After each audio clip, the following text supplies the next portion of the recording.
नमस्कार दोस्तों, मैं हूं कंचन, कहानियां सुनाती हूं। अगर हम पहली बार मिल रहे हैं तो चैनल को सब्सक्राइब कीजिए, नोटिफिकेशन बटन दबा दीजिए ताकि आने वाली हर कहानी में हमारा साथ बना रहे। चलिए आज सुनते हैं जन्माष्टमी की कहानी। माखन की आखिरी हांडी। गांव में जन्माष्टमी की रात थी। हर घर दीपों से जगमगाता, मंदिरों में भजन गूंजते और गली गली बच्चे नटखट कान्हा की झांकियां सजाते। लेकिन इस चहल पहल में थोड़ी दूर गांव के किनारे एक झोपड़ी थी, जहां एक वृद्धा अकेली रहती थी। उस वृद्धा का नाम था मालती। उसके पास न कोई परिवार था, न संतान। गांव वाले उसे अम्मा कहकर बुलाते, पर त्योहार पर उसके घर में कोई रौनक नहीं होती। उस रात जब सब लोग माखन की हांडी फोड़ने की तैयारी में थे, अम्मा के दिल में एक हुक उठी। काश मेरे घर भी कोई कान्हा आता, जो मेरी खाली हांडी से भी माखन मांग लेता। लेकिन उसके घर में तो माखन क्या, चूल्हे में जलाने को लकड़ी तक न थी। फिर भी उसने मन ही मन संकल्प किया, आज मैं अपनी झोपड़ी में कान्हा के लिए हांडी सजाऊंगी, चाहे उसमें माखन न हो। उसने एक पुरानी मिट्टी की हांडी उठाई, उसे साफ किया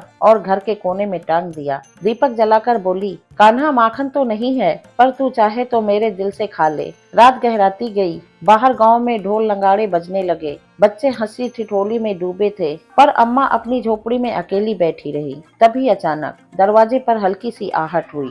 अम्मा ने सोचा, शायद कोई बच्चा शरारत से आया होगा। दरवाजा खोला तो देखा एक नन्हा सा बालक खड़ा था। सिर पर मोर पंख, गले में वरमाला और ओठों पर माखन जैसी मुस्कान। बालक बोला, अम्मा मैंने सुना है तूने मेरे लिए हांडी टांगी है, क्या मैं उसे फोड़ दूं? अम्मा अवाक रह गई। उसका गला भर आया, पर बच्चा, उसमें माखन नहीं है। बालक हंसा, अम्मा मुझे तेरे प्रेम का माखन चाहिए, हांडी का नहीं। उससे पहले कि अम्मा कुछ कह पाती, बालक ने उछल लगाई और हांडी तोड़ दी। हांडी जमीन पर गिरी और आश्चर्य, उसमें से सफेद माखन और दूध छलक पड़ा, जिसकी खुशबू पूरे घर में फैल गई। अम्मा रोते रोते बोली, तू कौन है लाला? बालक मुस्कुराया और बोला, अम्मा मैं वही कान्हा हूँ जिसे तूने प्रेम से बुलाया। तेरे घर खाली हांडी नहीं, भरा हुआ हृदय है, और वही मेरे लिए सबसे बड़ा प्रसाद है। यह कहकर बालक ओझल हो गया। सुबह जब गांव वाले पहुंचे तो देखा अम्मा जी की झोपड़ी से माखन की सुगंध आ रही थी और फर्श पर टूटी हांडी रखी थी। सब हैरान थे,